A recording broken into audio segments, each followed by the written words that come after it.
Everybody, we're about to go live from the American String Teachers Association Conference. You're going to be watching this clinic on conducted group improvisation. And I understand we have like about 200 people waiting to come in the door, so they'll be here in just a second.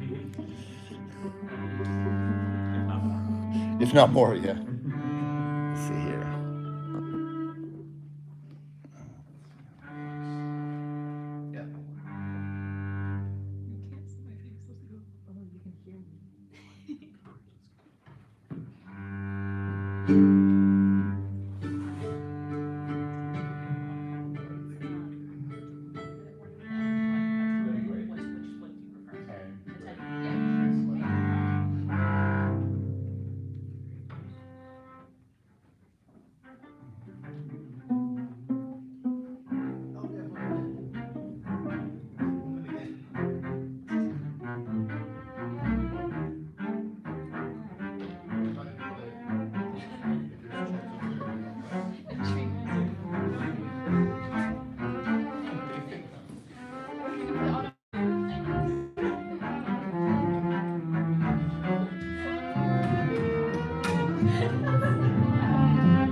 Conducted free improvisation for ensembles, foster inclusiveness and engagement.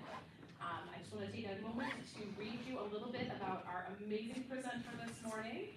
Violinist, educator, and composer Christian Hobbs was voted #1 in the Downbeat Critics Poll for Rising Stars in Violin and nominated for Violinist of the Year by the Jazz Journalists Association.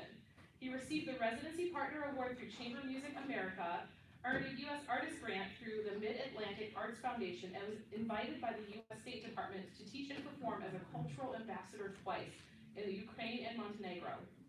His album, Southern Exposure, earned recognition in the New York Times, Wall Street Journal, Downbeat Jazz Times, as well as a 6-night run at Lincoln Center. His release, American Spirit, was named among the best jazz albums of the year by the Huffington Post.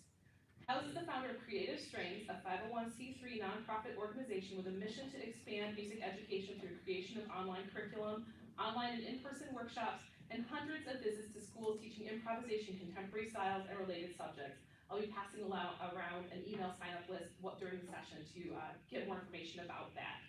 His educational YouTube channel includes over 600 string playing tutorials, has been viewed over 2.5 million times, and currently has over 25,000 subscribers. Please join me in welcoming Christian Hobbs.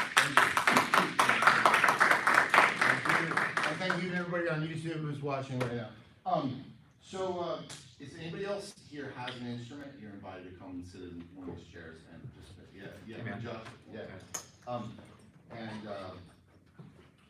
I guess one of the big, I was talking about Bill yesterday, and he said if you want to get teachers to teach this stuff, they have to believe that they can do it, and then it's not just that you're doing it, like some magic of Chris Howe's doing this stuff.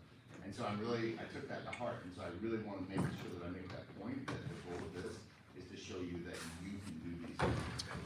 I would say one other thing further about that, which is that like, not only you can teach these things, but you can do these things, such as, for example, Joshua, who is a teacher he participated in some of my courses, and I understand he's actually doing these things now. And so I'm glad you're here. So we're going to start with something just about the major scale. So the way I like to think about the major scale is that every major scale consists of 7 letters, A, B, C, D, E, F, G, and then whatever the accidentals are. So we're going to be working with the key shared by C major. So the way I would think about that is A, B, C, D, E, F, G, when nothing is sharp and nothing is flat. And the reason for this is because a lot of times when we learn scales, we learn them only in very limited shapes and iterations on our instrument. And even if we have like a flash or Colombian scale book, it just teaches a very limited set of shapes. But we want to be able to see that scale as a palette across our instrument. I believe that you can do this from the very beginning when you're teaching beginning students to think about the key signature and apply it rather than just root to root. So what I'd like for everybody here to do is find the lowest note on your instrument. So on the violin, the lowest note is always going to be G, some kind of G. So for me to play that key signature, it's going to be that, right? For cello, you'll be starting on C, and you'll go up to like roughly the D on your A string. Bass, you'll start on open E, and you'll go up to roughly whatever you do on the G string, the B or the C, right? So I just want everybody here, just on your own pace, just play through that scale yourselves at your own pace. Just go ahead.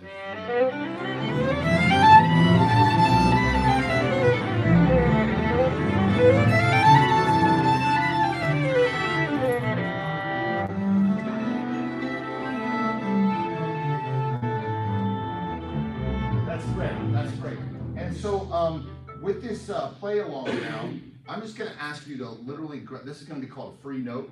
So I'm just going to point like this, and I want you to pick any note, any one of those notes, so any A, B, C, D, E, F, or G, that where nothing is sharp and nothing is flat. Okay, on my cue, ready?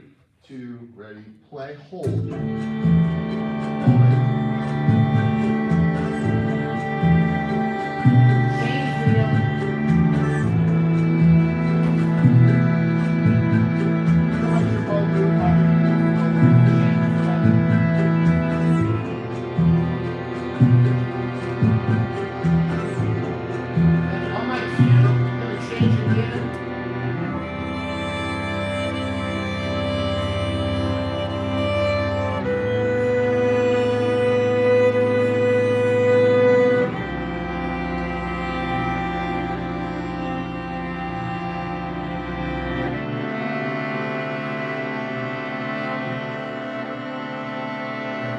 Beautiful. So this is the first note. Thank you. Actually, while we're there, just to show you from a teaching perspective, some of the things that I would start off with students when they're doing this free note concept. And actually, they're already doing it, so this is almost like not even needed. They're just doing this so well. But what I usually would say is, hey, let's attack together. And also let's make sure that we're not louder than somebody and we're not softer than somebody. So let's try that and we'll release together as well. Ready?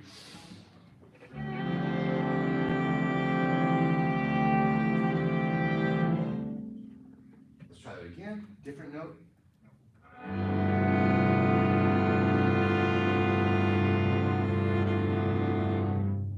So it's so beautiful. It's so musical.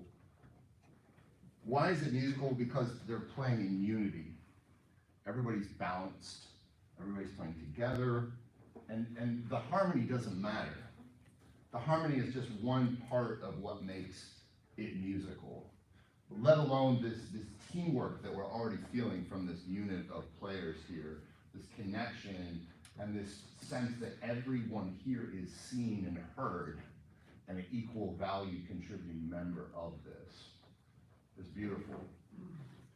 And this is one of the assumptions we make about music, is sometimes we think, well, it's only music if it meets this bar and that there's this organized magical harmonic progression that's been set up by a composer, but that's just not true. It's like organized sound, intentional human sound is music. Okay, let's just do a little more with that. Ready?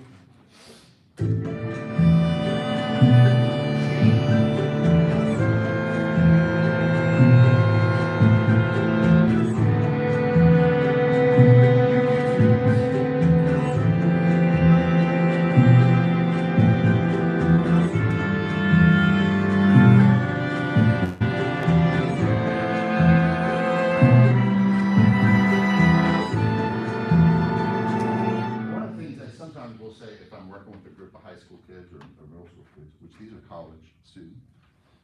But I'll say, like, you don't get to hide. You know, there's some kids that are in that orchestra, then they're hiding, and they're like, no, show yourself, be heard. It's not, and there's other kids, you know, that are overpowering, and I'm 51 and I'm still learning this lesson every day. It's like, how do I make space for other people in the room? How do I stand in and use my voice when that's what I need to do in that moment, you know? And in this musical situation, I think it absolutely applies. It's such an important human lesson for girls and boys and for everybody to learn, you know, middle school. So don't hide, let's go.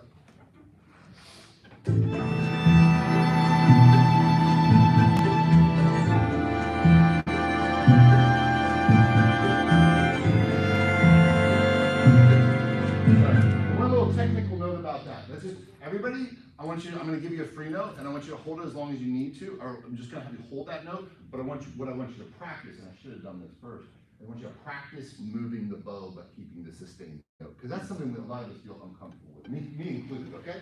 So just one note, and we're going to just practice moving the bow.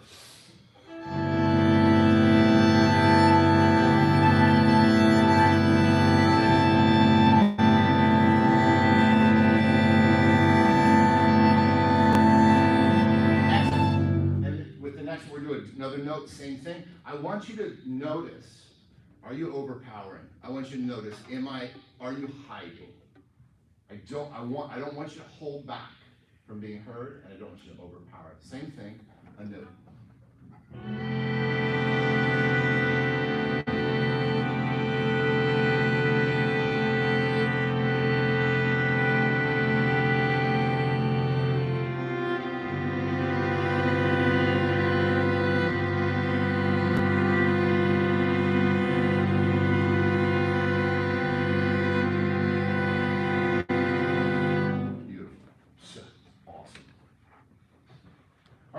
So just a really brief tangent about play-alongs. I want you to play these lines back to me, and I want to kind of show everybody the 2 or 3 secrets to how I do what I hope are effective play-alongs. The first thing is that I'm going to give my starting note, especially for maybe the cello, maybe the bassist, they won't recognize the pitch I'm playing by looking at it. I'm going to give a starting note, and I'm going to give it enough time.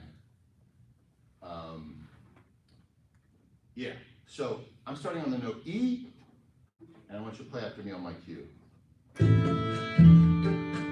Ready? You play. On the note D. You play. The note B. You play.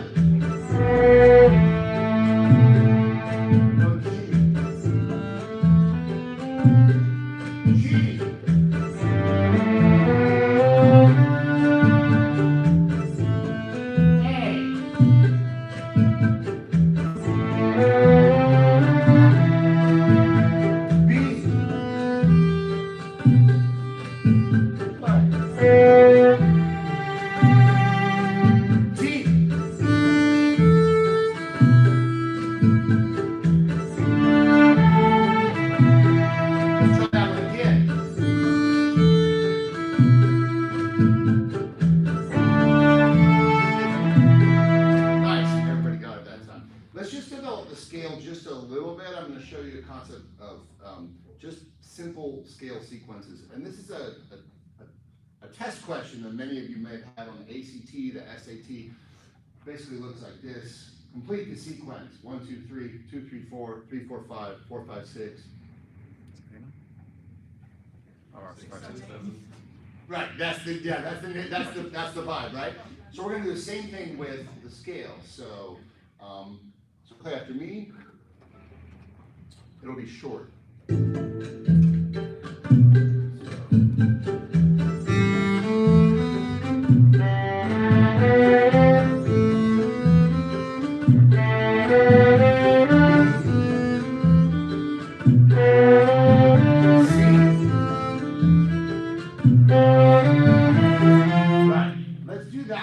Let's go back down. We'll start on the note A. So it's going to be like this. but we'll do it slower. Dee, do, do, do, 2, ready, go.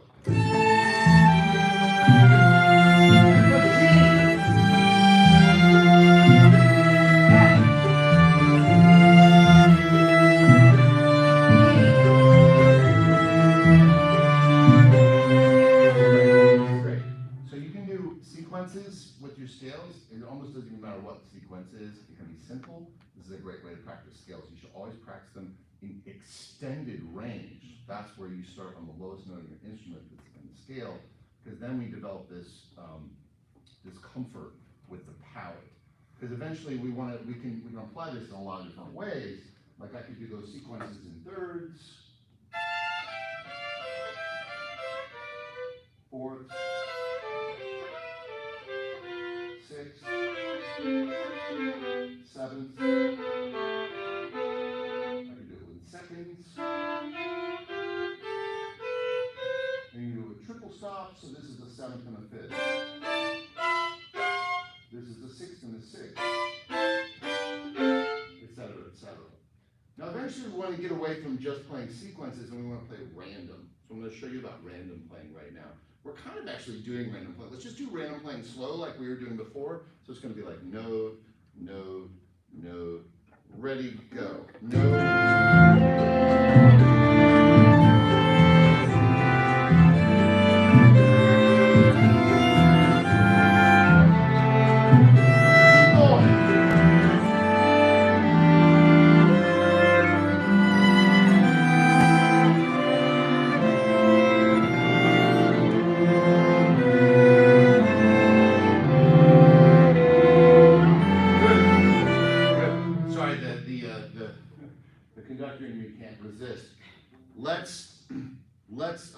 Let's connect those notes and play them all together. So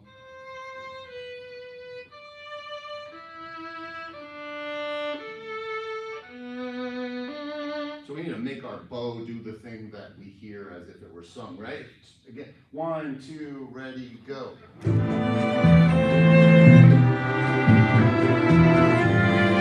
Improvise your bow. Improvise your bow.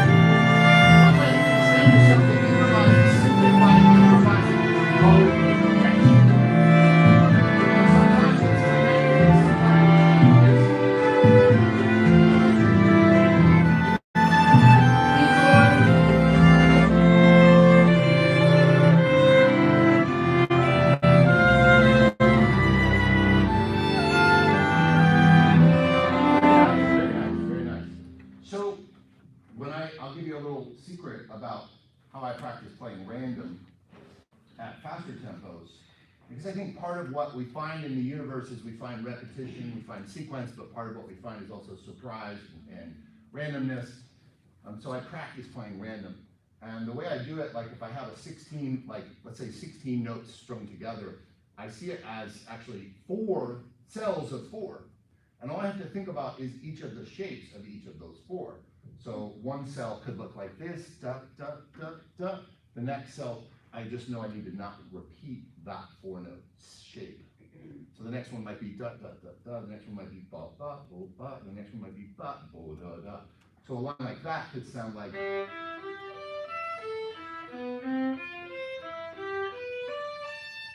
something like that, very random.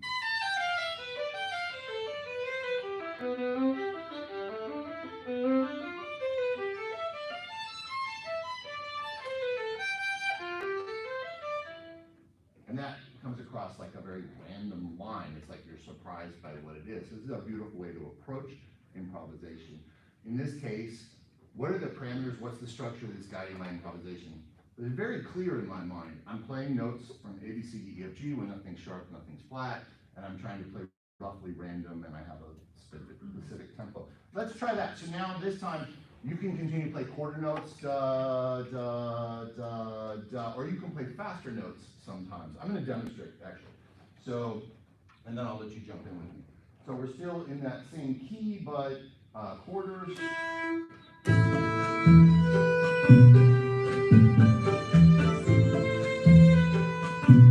you can add, I guess these are half notes, right? So we'll add quarters. Halves.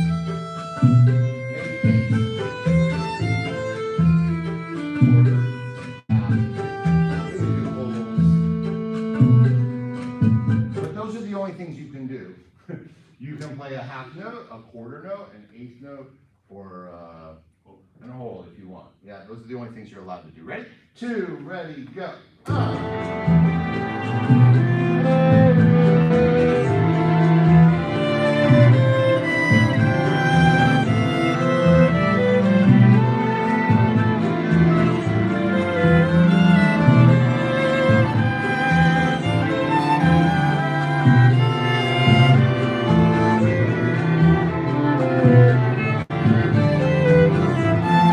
Keep going.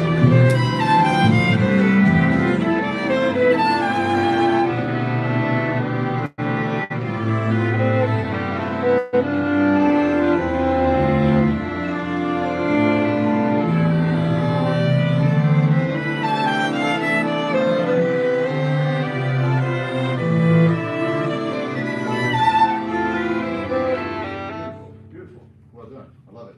Okay, so now let's move into the realm of chromaticism.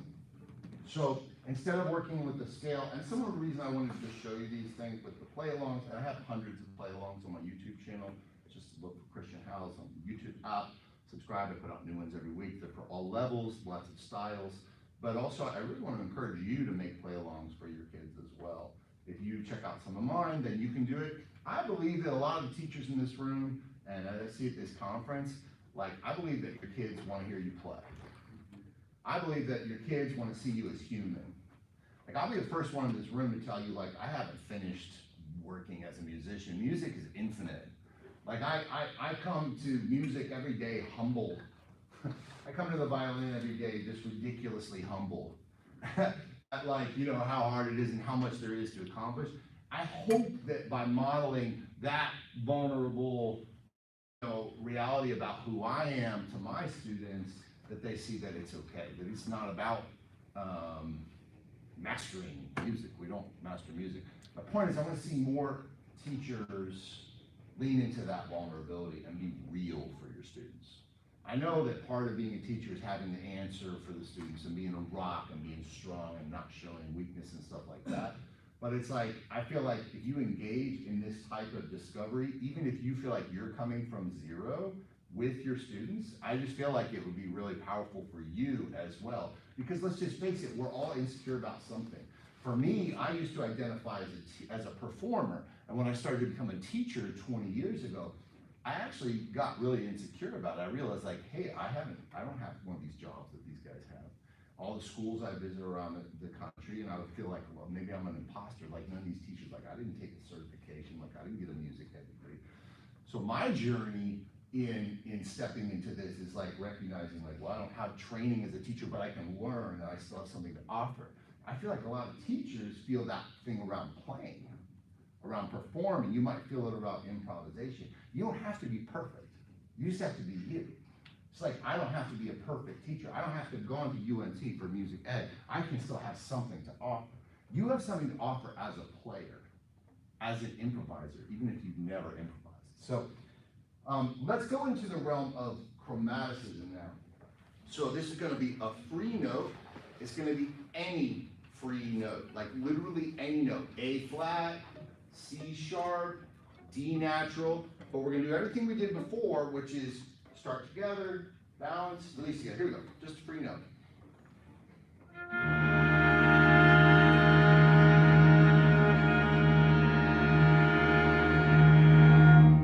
That is beautiful. Different one?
We're gonna come back to the free note. Hopefully you can already see, this is something you can do with free notes. You could do this for 5 minutes a day, just this. And it's, hopefully, I mean, I have to be careful because I don't wanna assume that, or take for granted that there's some obvious benefits to you in this. But I am, I'm gonna assume that you see the benefits to this. So I'm gonna take a second, I'm gonna show you the finger system, or the number system. So usually when I wanna do the free note system, and there's lots of people that have done versions of this kind of group conducted improvisation, and I've sort of met some of those people and I've just kind of learned it and adapted on my own, but there's lots of ways that people do this. But the way I do the free note system is I put my hand through my hair, don't ask me why, and then that means that the cue is what it is, it's a free note, right? And you're welcome to join if you like, you can take the chair and play if you like. Then if I go like this, now we're in the number system. And this is C, D, E, F, G, A, B, C. Or you could adapt if you have 7th graders or 8th graders, you could turn that into D major if you'd rather do it that way, okay? But this is C. This is the note that you're gonna play, and this is when it happens. Let's try that, ready? C.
I can also do, I'm not gonna do it today, but just so you know, you can do C sharp, D sharp, F sharp if you want to do a full range of chromaticity. For beginning students, I recommend you just stay in major scale like that, it's a lot of fun. And you can do it, like I said, in D major if you prefer, if you're teaching your students D major. So this cue means split.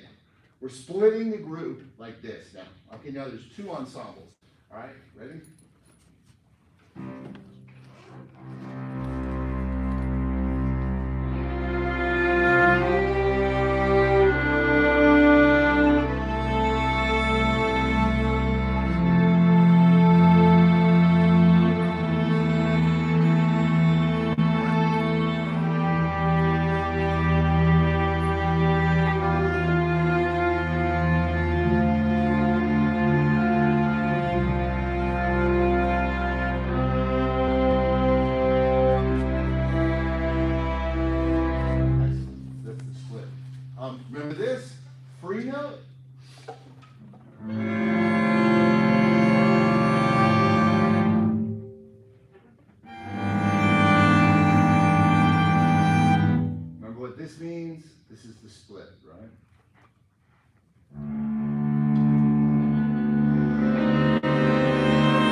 want to try kind of just throwing a lot of these different things that I do to build this up. This becomes a thing that we're going to actually, before we're done, hopefully we'll have some of these guys conduct as well.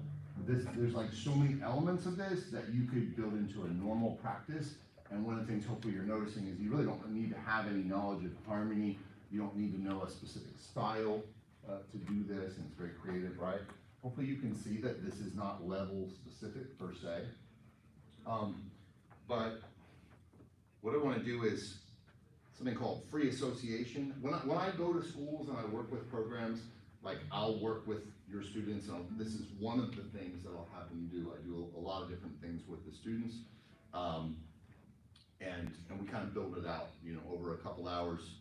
But I'm just mixing and matching some of those things today. So this is called free association.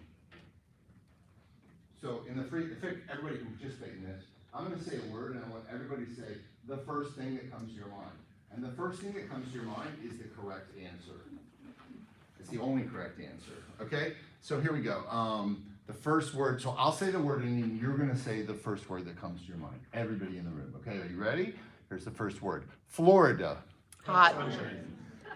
Pizza. Delicious.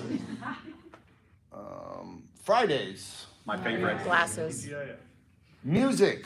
Awesome. School. Great. Wow. That is free association. That is free association. Now we're going to do the same thing with you guys, and but with your instruments.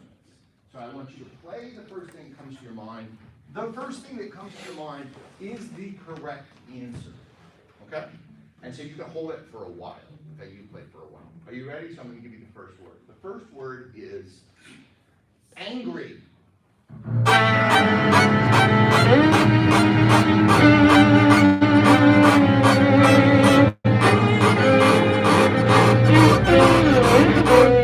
Sad.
There's another cue that's a really important cue, and that is when you point to somebody. So if I point to you, then that means literally do anything you want, right? If I point to you, that means you play, as opposed to what I've been just having the whole group play. And so I'm going to try to exercise that now, if that's okay with people. And then sometimes I'll add context to that, all right? So.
you a few of the things that we can do.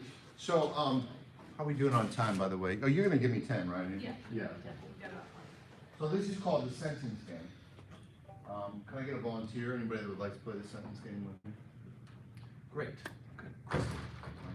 So the way the sentence game works is I say a word, you say a word, I say a word, you say a word, I say a word, you say a word until one of us says period. Okay? Would you like to start or would you like me to start? I'll start. Great. Today, Is super cool for string humans, and animals. period. That is the sentence game. Great. Thank you so much. And then can I get another volunteer who wants to play the sentence game? Awesome. We're going to do it with our instruments. So instead of talking, we're going to play a note, and then one of us plays a note, the next one plays a note, the next one plays a note, the next one plays a note, until someone says period. You guys are going to play, okay? Who wants to start first? Okay.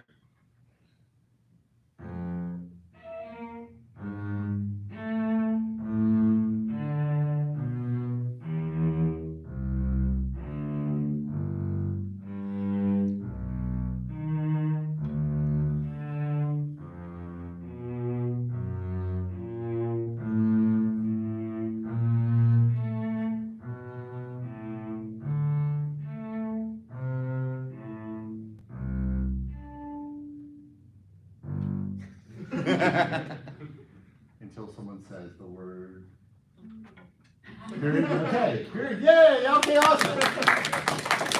So great. And it was definitely music. And this is definitely, if you have been hearing that buzzword about creating a jamming culture, now you see there are such simple structures that you can use.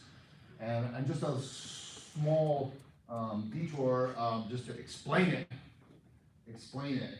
So Daniel Kahneman wrote a book, Fast Thinking, Slow Thinking, right? And so the thing about fast thinking is things that we do that we're already expert at. Like if you pick up the violin and play it with your right hand, right, you're probably expert. But if you ever try to do that with your left hand, it's like really slow thinking. So it's kind of obvious when we think about it, like we can't do certain things if we haven't learned how to do them, unless they're really instinctual. So improvising over chord progressions is not instinctual. That's something you have to learn. Even improvising let's say improvising in fifth position in F sharp. Do you think that's instinctual or do you think that's something you need to learn? You gotta practice that. F sharp, major, how many of your kids, right? So you wouldn't ask your kids to play in the F sharp major scale if they haven't learned it, right? And so we want to ask, so this is the mistake a lot of times that we make when we're thinking about improvisation. It's like, we have this assumption that it should be instinctual. That like, just because you have good Suzuki ears, that you should be able to hear your way through like a bluegrass tune. No, it's not the same. It's different. And I'm not talking about hearing your way through the melody of a bluegrass tune, which you definitely can do with your good Suzuki ears. But I'm talking about figuring out the accompaniment part, figuring out the chords, being able to come up with a solo.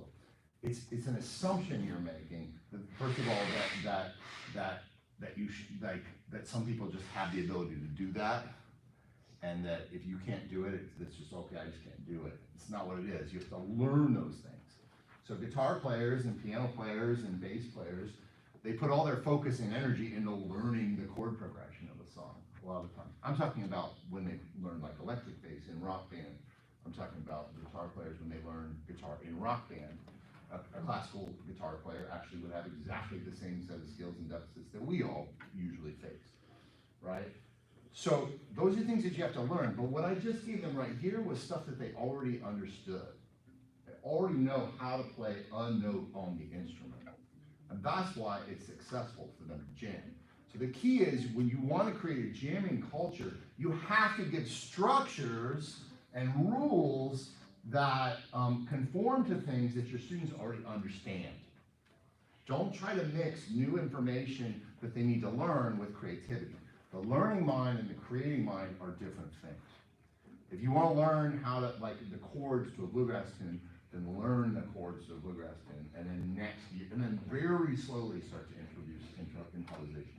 All the things that I'm showing you today, These players who I just met today, except for Joshua and Kristen, all of them are unquestionably succeeding in making music, and they're doing it jamming.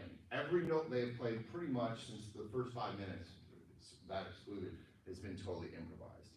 You can do this. The trick behind this is giving very clear limits and instructions and making sure that those clear limits and instructions conform to things that they already know how to do. Do not say, oh, and here's a new pentatonic scale, and here's a swing rhythm, and here's this thing, and hey, let me show you this new style, and then, I mean, do show them all those things, but don't ask them to be creative with those things until they've really integrated them.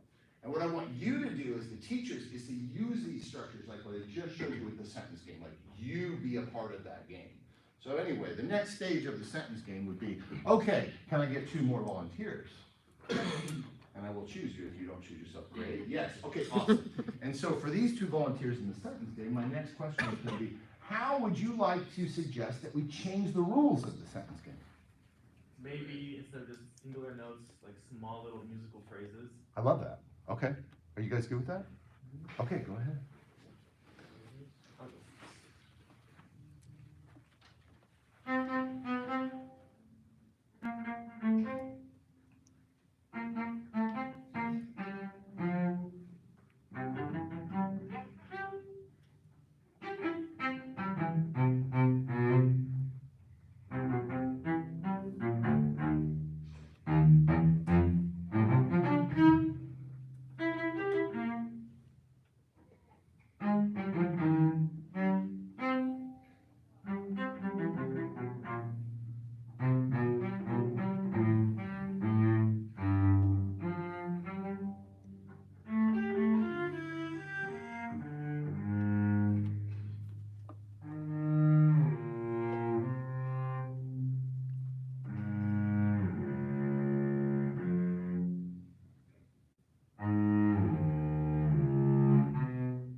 Period. For the sake of As soon as we hit an open So stage. you can see, you can give, and then there's lots of ways that people can change the rules. And so you let the students, dictate the rules of the jam. A couple more just quick examples of this, of how we structure things.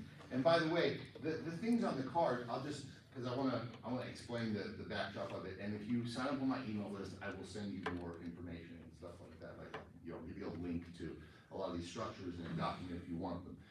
So I think Amy's got that. We got 5 minutes? 10 minutes, okay, great. She'll pass that out if you want to get that. I'll also send you links to like the free playlist and stuff. But what I just want to I want to bring your attention to how I think about this. So creativity is a choice, but when we have too much choice, we're paralyzed. So just like if you've ever been like, if you're, let's say your partner or somebody in your family is like, hey, I'm going to the grocery store, what do you want?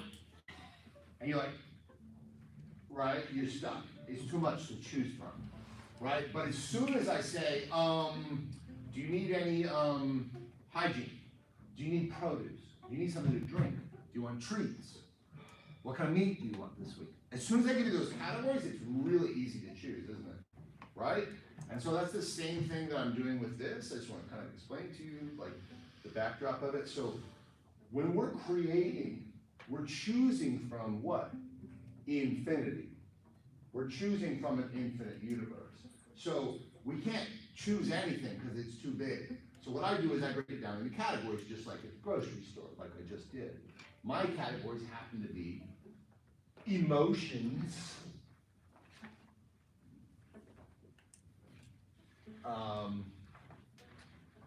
techniques, like double stops, pizzicato, vibrato, arcado, right? And then musical elements, like slow, fast, the key of C major, short phrases. So I have a list of like parameters in each of these categories. If you have a category, you think about emotions, it's easy for you to think about 6 or 7 emotions. If I say techniques, it's easier for you to think about 3 right-hand techniques, 3 left-hand techniques. And then if I say musical elements, it's easier to think about, okay, well, what is there? There's like tempo and groove and like, you know, phrasing and stuff like that, form, density, things like this, right? So from that, then it's like we can either pick one thing or we can pick multiple things. Like we can take like an emotion and then mix it with a musical element. And this is really clear, especially once they've been prepped with free association, sentence game, playing a scale. Once they've been warmed up and nobody's like self-conscious anymore and we're all just having fun. Or sometimes the first thing I'll do in the class is I can pick everybody play the most ugliest note you can ever possibly imagine. Let's go, really loud, right? That's a great way to break the ice. I have other ice-breaking exercises. As soon as we do this, we're not like self-conscious about playing wrong notes or anything anymore. So a few more examples of how I break into the structure. So for you two, if it's okay, or actually, yeah, for you two. So I'm going to give you just a rhythmic parameter, a duration parameter. That's it. I'd like for you to play half notes and for you to play quarter notes. And I'm going to dictate those. It's going to be free notes otherwise, okay? So I'll give you your notes. I want you to change your note a little bit. You can change your note if you want.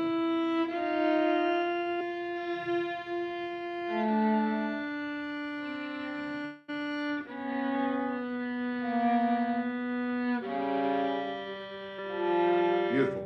Let's switch. You're going to be doing half notes. You're going to be doing quarter notes. I'm not going to need to conduct you anymore. I'm just going to bring you with quarter notes. 1, 2, 3. You go.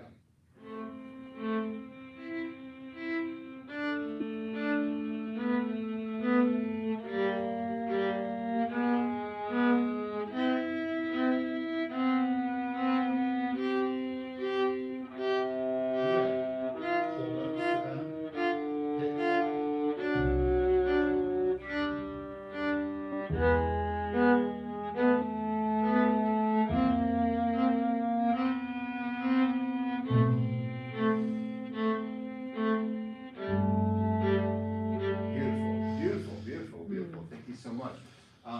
Let's give them a hand. Very musical. Can I ask you guys to do something together?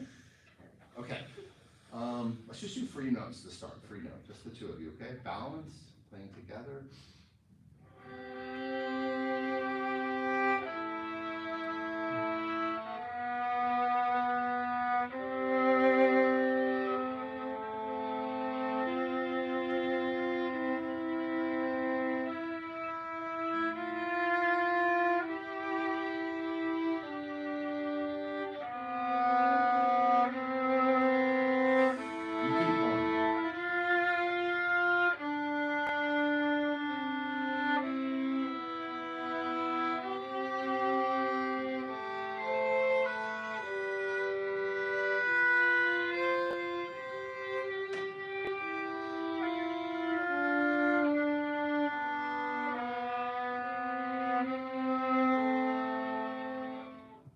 Very nice.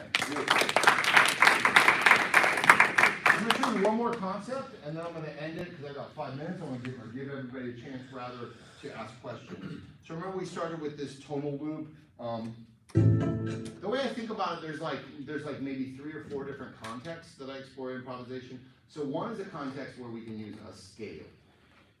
Another context is where we need to use notes of the chords, and that's a whole other thing that I teach.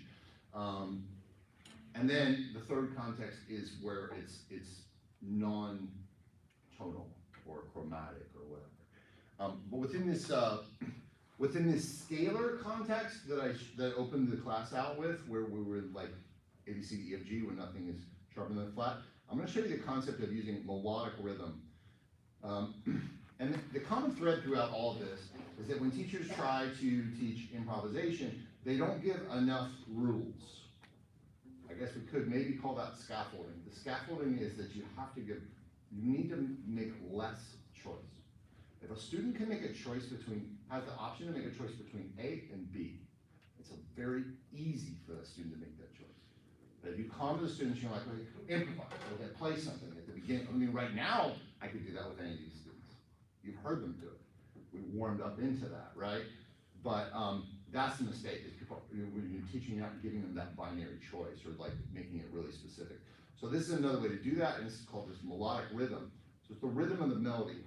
So I'm gonna show you the rhythm of the melody. Don't play after me yet. Just listen to it. There's a rhythm, which is da da, right? So it's called the beat,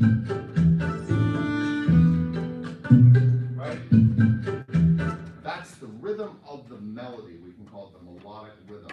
So we've already practiced earlier today using the C major scale. So you're going to choose your own notes, but use that melodic rhythm. Let's do it together. 2, ready, go. And then we pause, we think about the next thing we're going to do.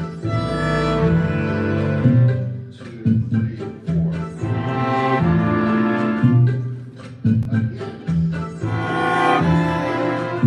Again. And this is so great because now they're playing really beautiful phrases. But we're giving the specificity of the rhythm and the scale choice, and it works. And then we're asking, like, we'll come up with 5, 6, 7 different ones. Another melodic rhythm, ba ba do ba da ba. Go 1, 2, ba ba do ba da ba. Can you get that one? Here we go. 1, 2, ba ba ba ba da ba. And then pause and think about what you do again. Ba ba da ba da ba. We'll do that again.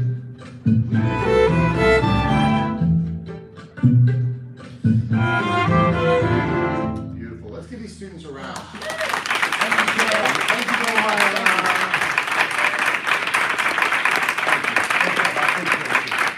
They just came in last minute notice and did this, and they did awesome. You guys are all awesome. Really appreciate it. You can sit or do whatever. I just want to say, if you'd like to talk to me about coming to your school, come and talk to me at my booth, 315. I'll be there as much as I can for the rest of the day. Or my phone number, you just come talk to me at the computer once I get myself into the hallway in case I don't interrupt somebody else. But I will be scheduling about 4 weeks of touring, only about 4 weeks of touring next year because I'm spending more time at home with my family. If you would like to be a part of that, I'm setting it up now. I'll definitely be open and transparent with you about what that looks like. There's nothing funny about it. It's just, let's have a conversation if you're interested in exploring that. Also teacher training. I have camps that I do in the summer in Asheville. I have online training and lots more. So thank you very much. Is there any questions anybody wants to ask before we, yeah. Hey, I just have some questions for the kids really quick. Yeah. So, how do you feel after that? I just want a couple of you to just talk about it just a tiny bit. I'm in a jazz string lab, and honestly, I struggle a lot with improv. And Yeah. just going with the flow, coming from a classical sense. But I think the comment that you made about thinking of shapes rather than notes, that put a lot into perspective. It like clicked with me. You know what? I was watching it click with you. I was looking at you and seeing that happen to you. Anybody else? I just wanted to hear something really quick. I thought it made it a lot easier because a lot of the times students are like, oh, I can't improvise, or I don't know how, and this made it so much more clear, and it's easier to feel more comfortable to do something that they wouldn't want to do or don't Right. know how. And we are also violinists, so this is the second time we're playing Yeah. viola, and so even on a different instrument, it's really eye-opening and like being able to listen to each person's perspective. Yeah. You know what? While I was listening to y'all, and I was just so greatly enjoying this, but I then decided I wanted to look around at all the educators in the room, and I was witnessing teachers witness kids being creative. And it was a beautiful thing to see the faces of these educators. And man, I have to say, like, that feels healing to me. So, Christian, thank you so much. Thank you, Beth. Appreciate it.